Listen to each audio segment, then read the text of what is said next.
სასტუმრო თბილისთან დააყენეს ჰაუბიცა და იქიდან ესროდნენ პირდაპირ პრეზიდენტის ფანჯარას. რუსეთზე გავარდა ტყვია, როგორც დაგვპირდა რუსეთის პრეზიდენტი.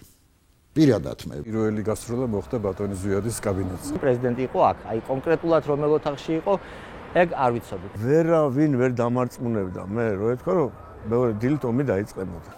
22 დეკემბერს, როცა სამოქალაქო დაძაბულობამ პიკს მიაღწია, პრეზიდენტის პრესამსახური საგანგებო მოქმედებაზე გადავიდა. თავარი იყო მათ ტყუებს შორის გაევლოთ და საგანგებო წერილები დაეგზავნათ, რათა მსოფლიოს საქართველოს ამბავი გაეგო. წინასწარ გამზადებული ჰქონდა, ასე ვთქვათ, შაბლონები იმ ტექსტის, რაც უნდა დაგვეგზავნა, რაც პრესცენტრს უნდა დაეგზავნა საერთაშორისო ორგანიზაციებისთვის, საელჩოებისთვის და ასე შემდეგ. ხოხვით მივედით იმ ოთახამდე, რომ იქიდან უკვე ფანჯრებიდან, ასე ვთქვათ, ტყვია შემოდიოდა და ჩამოვდგით ეს ფაქსი, რაღაც მაგიდას ამოვეფარეთ, დავდგით იატაკზე და ეს შაბლონები, ის შაბლონი, რომელიც გამზადებული ჰქონდა, ჩავდეთ ფაქსში და მოვახერხეთ მისი გაგზავნა. ამ ფაქსით გაიგო მსოფლიომ რა? ამ ფაქსით სროლა არ წყდებოდა. საპრეზიდენტო კაბინეტის აფეთქების შემდეგ აუცილებელი გახდა ზვიად გამსახურდიას შენობის ყველაზე დაცულ ნაწილში გადაეყვანათ. დავიბარე სამეურნეოების უფროსი და ვთხოვე, რომ მოეტანა შენობის პროექტი. გვირაბები გვაინტერესებდა და ჩემი სპეციალობა არის გზები, ხიდები, გვირაბები. მოვატანია პროექტი, მე გვირაბი ვერ აღმოვაჩინე. როგორც აღმოჩნდა, მაშინდელი უზენაესი საბჭოს შენობაში ეს მიწისქვეშა სასადილო ყველაზე დაცული სივრცე იყო. სწორედ ამ გვირაბით ჩავდივართ იმ ცნობილ ბუნკერამდე, სადაც ზვიად გამსახურდიამ გროზნოში გამგზავრებამდე ბოლო 2 კვირა გაატარა. რეალურად ამ გვირაბს ჩავყავართ მაშინდელი მთავრობის სახლის დიდ სასადილოში, რომელიც ახლდათ დაახლოებით 100 კვადრატული მეტრის ფართობი. გვირაბიდან მარჯვენა მხარეს იყო 20 კვადრატული მეტრი ფართობი, სადაც პრეზიდენტისთვის სპეციალური სივრცე იყო გამოყოფილი. მის გვერდით ასევე პატარა მოცულობის ოთახში იმყოფებოდა პრეზიდენტის დაცვა. იმდენად იყო სიტუაცია დაძაბული, ისე რომ ვერც სიცივეს აგრძნობდი, ახლა ვერც დაღლას და ახლა ეს დაღლა და ეს როცა გავოდით აქედან, აი სწორედ მაშინ იყო უკვე რომ პირველად რომ ვიგრძენით ის დაღლილობა. და რეალურად არც საჭმელი იყო, აი ეს თუ გახსოვთ ის კადრები რომ გაუშვეს ახალი წლის კადრები, თითო სუფრაზე ერთი ბოთლი შამპანი ორი იდგა და არც საჭმელი იყო, არც ასმანი. ამ საახალწლო სუფრაზე იმასაც ამბობდნენ 1992 წლის დადგომას, შემწვარი გოჭის ხორცით შეხვდნენო. თუმცა რეალურად ზვიად გამსახურდიას და მის გარემოცვას 2 კვირის განმავლობაში პურს, ძეხვს და ხახს უგზავნიდნენ. ყველაზე მთავარი საჭმელი იყო მაშინ ძეხვი იყო, ძეხვი. და კილომეტრობით ზომავდით ვინ რამდენი მეტრი შეჭამა. ბოლომდე მე 6 რიცხვამდე ფაქტიურად ჩაი, შაქარიც თუ იქნებოდა კარგი იყო, ხახვი და პური. მე მაშინ 24 წლის ვიყავი, ასაკით, ასე ვთქვათ, ახალგაზრდა ყველაზე თითქმის და შემომინახავდნენ ამ საჭმელს, რომ ამ პატარა ბიჭისთვის ეჭმია და არ მომშიებოდა.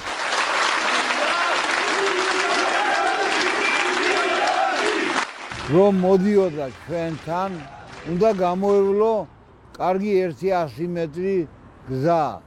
ამ გზაზე რომ მოდიოდა, ჯერ ერთი ყველა ვინც იქ იყო, ყველანი ყვიროდით ზვიადს გაუმარჯოს.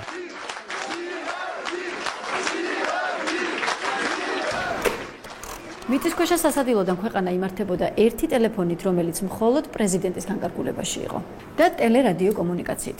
სწორედ ამ სივრცეში იყო მოწყობილი კუთხე სატელევიზიო მიმართვებისთვის. ტელევიზია ბლოკირებულია მათ მიერ, აგრეთვე რადიო, კავშირგაბმულობა. მათ პრაქტიკულად გამოიყვანეს წყობიდან სატელეფონო კავშირები. დეზინფორმაცია იმის შესახებ თითქოს მე დავთანხმდი მათ ულტიმატუმზე არ შეესაბამება სიმართლეს. რუპორები გადმოვფინეთ შენობიდან და ბატონი ზვიადის კაბინეტშიც იყო უკან მოსასვენებელ ოთახში პატარა სტუდია, სადაც მან შეეძლო მიკროფონით მიემართა. გვიწევდა ამ კასეტების თქვათ გავრცელება, აი მაგალითად მახსოვს რომ ერთ-ერთი მიმართვა გავაგზავნოთ ქუთაისში, რომ იქიდან ანძიდან უკვე გაევრცელებინათ იმ რეგიონზე. This criminal opposition continues its attacks and shooting and so on. გუშინ რესპუბლიკის პრეზიდენტი წარსდგა მრავალმილიონიანი აუდიტორიის წინაშე, რამაც დიდი გამოხმაურება გამოიწვია მაყურებლებში. თქვენ დემოკრატიის მიღბით მოსულო ინტელიგენცია ირინე სარიშვილო, ირინა მოგიწევს გადაკეთება ირინე ჩემი სახელისა. მოგიწევს შეფარიცეველო. გურამ გოგოსიძევ შენ მოგალანდები შენ საფოდავო. უზენაესი საბჭოდან ვრცელდებოდა ის ცნობილი მიმართულებით.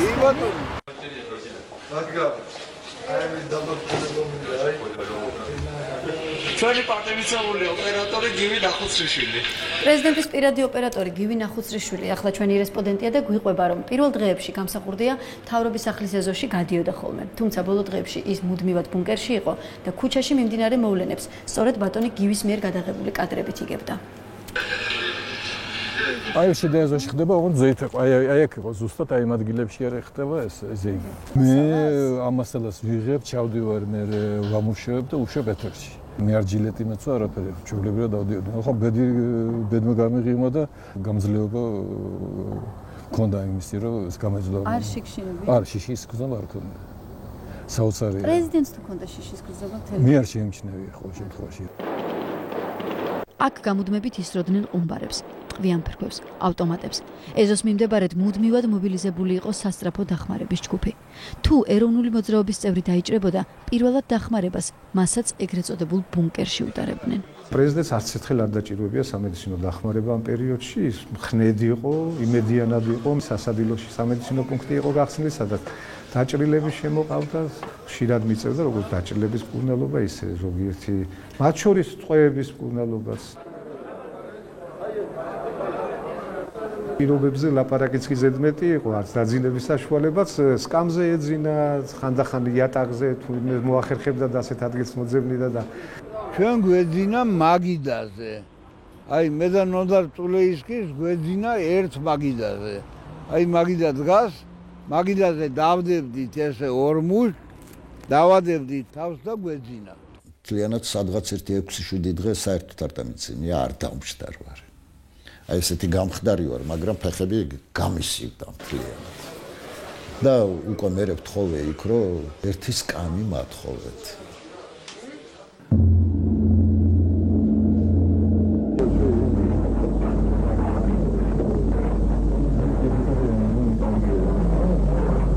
სწორედ აი ამ ადგილზე იყო ბატონი ზვიადის მანქანა გაჩერებული, უკვე ჩამჯდრები იყვნენ მანქანაში და ელოდებოდნენ ესე 6 იანვრის დიდა რეალურად უკვე მანქანას დახოქილი იყო და ელოდებოდნენ ვიდეო კასეტებს, რომელსაც ბატონი ზვიადი ძალიან დიდ მნიშვნელობას ანიჭებდა. 300 კასეტა ჩავაწყეთ ამ მის მანქანაში, რეალურად მეტი ადგილიც არ იყო და ერთი ვიდეო კამერა, რომელიც მას ეკუთვნოდა, მასე პირადი ვიდეო კამერა და აი აქედან დაიძრა მანქანა და გავედით უკვე 6 იანვარს დილით მოულოდნელად გადაწყდა. პრეზიდენტს შენობა უნდა დაეტოვებინა. ერთი ვერსიით ამბოხებულები დაპირდნენ, რომ დასავლეთის მიმართულებით უსაფრთხოდ გაატარებდნენ. მეორე ვერსიით კი წასვლა გამსახურდია იმიტომ გადაწყვიტა, რომ დაპირისპირებაში რაიონებიდან ჩამოსული ხალხი აღარ ჩაბმულიყო. აი ეს არის ეს ადგილი, რომელიც სავსე იყო ტყვია წამლით და იარაღით გავსებული ჭერავდა. და აღსანიშნავია, რომ ბატონო ზვიადი ამის ეხმარება, რომ უკვე არ უნდა ძმათამკლელი ომი დაწყებულიყო. ხშირად აბრალებენ, რომ შეიძლება ახლა ნორმალურ კაცს ეთქვაო, რომ თუ ტყვიას გვესვრიან, ჩვენ ყვავილებს ვესვრით და მე რომ მკითხოთ, ეს არის საუკუნის ფრაზა. უზენაესი საბჭოს შენობის შემდეგ იყო გროზნო, ერევნის გავლით, შემდეგ ზუგდიდი და საბედისწერო ახალი წლის ღამე სოფელ ძველ ხიბულაში. პირველი საფლავი გროზნოში. 5-6 კაცი ვიყავით, რომლებმაც საფლავი გაუთხარით გროზნოში. მთელი ღამე იქაც ძალიან საინტერესო რაღაცები მოხდა. ცნაური და საინტერესო. და გადმოსვენება მთაწმინდაზე. ზვიადგამსახურდიას გარდაცვალებიდან 23 წლის შემდეგ მის საფლავთან ისევ იკრიბებიან მისი თანამოაზრეები, ეროვნული მოძრაობის წევრები. იკრებებიან პარლამენტის ყოფილი უზენაესი საბჭოს შენობის წინაც და უკვე წლებია საქართველოს პირველი პრეზიდენტის საქმის გამოძიებას ითხოვენ. დევნილობაში დასრულებული სიცოცხლე რა ეტაპზეა გამსახურდიას მკვლელობის საქმის გამოძიების პროცესი. მორედ ამ თემაზე ჩვენ სტუდიის სტუმართან ერთად ვისაუბრებთ. კონსტანტინე გამსახურდია გვერდება. საღამოშვიდობის, მადლობა რომ ხართ ჩვენთან ერთად. 24 წელია ზვიად გამსახურდიას საქმე ცაშია გამოკიდებული. ეს განცხადება გეკუთვნით თქვენ, უბრალოდ შეფასება. რა ეტაპზეა დღეს გამოძიების პროცესი ოცნების ხელისუფლების პირობებში? მოგესალმებით. 2015 წელს საქმე იქნა გადაკვალიფიცირებული განზრახველობის მუხლით. მანამდეც მიდიოდა გამოძიება, ანუ საქმე ნომერი 74-952 აღიძრა 1994 წლის თებერვალში და მიდიოდა რეგულარული საგამოძიებო ქმედებები 2004 წლამდე, შემდეგ 2020 წელს საქმე ისევ თაროზე შემოიდო.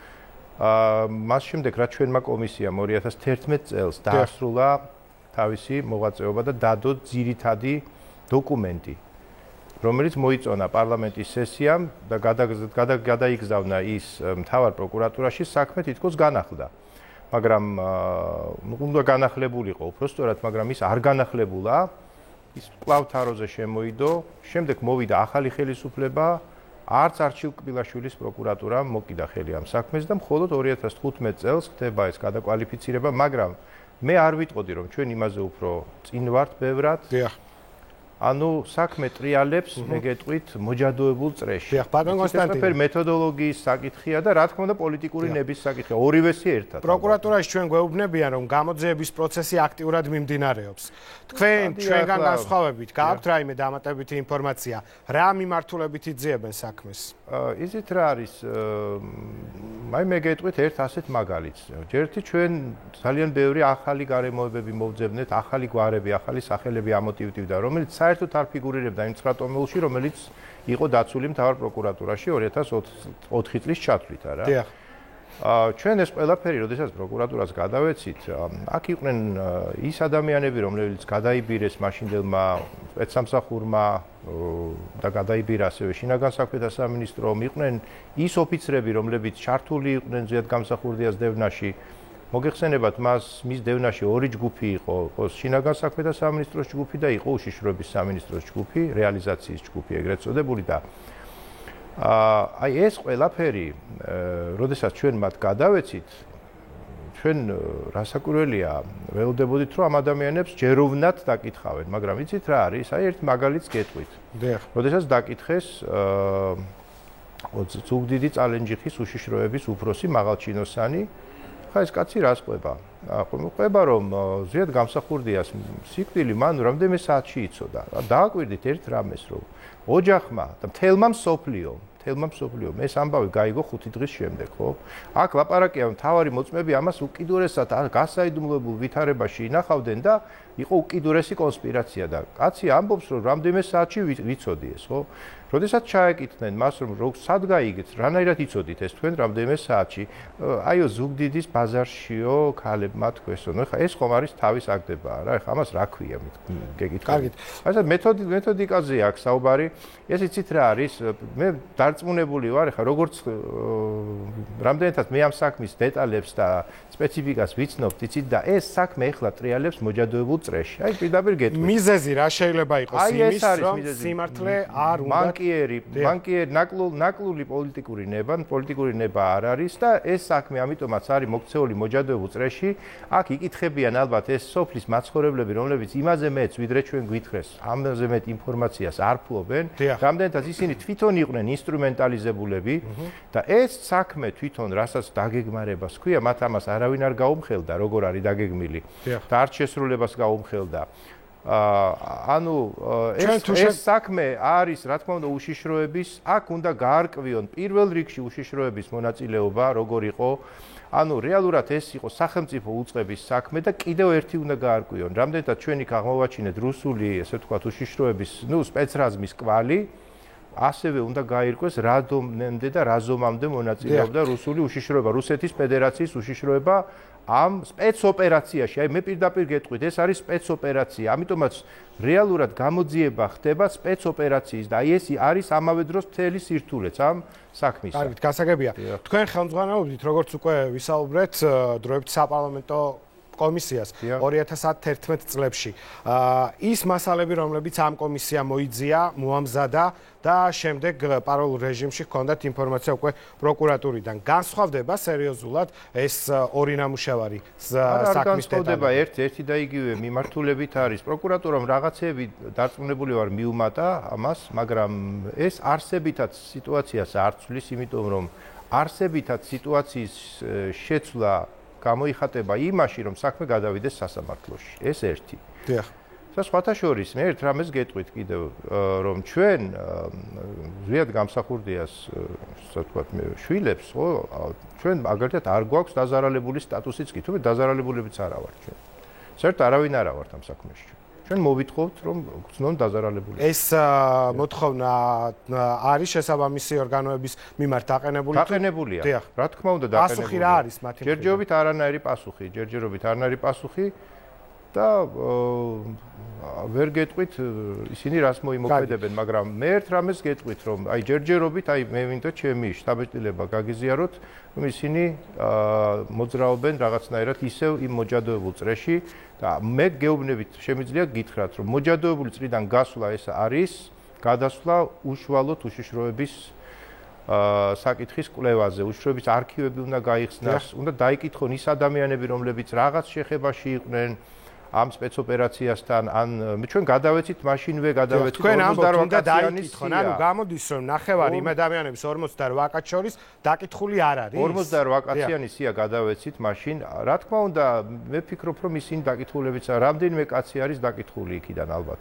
ეხლა ვერ გეტყვით მე ესე დაბეჯითებით ვერ გიპასუხებთ, მაგრამ რამდენადაც არ შემიძლია ჩავიხედო საქმეში ჩვენ რა თქმა უნდა ვიყავით იქ ეხლა პროკურატურას მე ვერ დავწამებ იმას რომ ისინი თავაზიანად და გულისხმიერად არ მოგვექცნენ. რა თქმა უნდა მათ მოგცეს საშუალება კიდევ ერთხელ შეესწავლათ ჩვენ ადვოკატს შეესწავლა ეს საქმე ჩვენც კიდევ ერთხელ ჩაგვეხედა როგორ არა რა თქმა უნდა ეს ყველაფერი იყო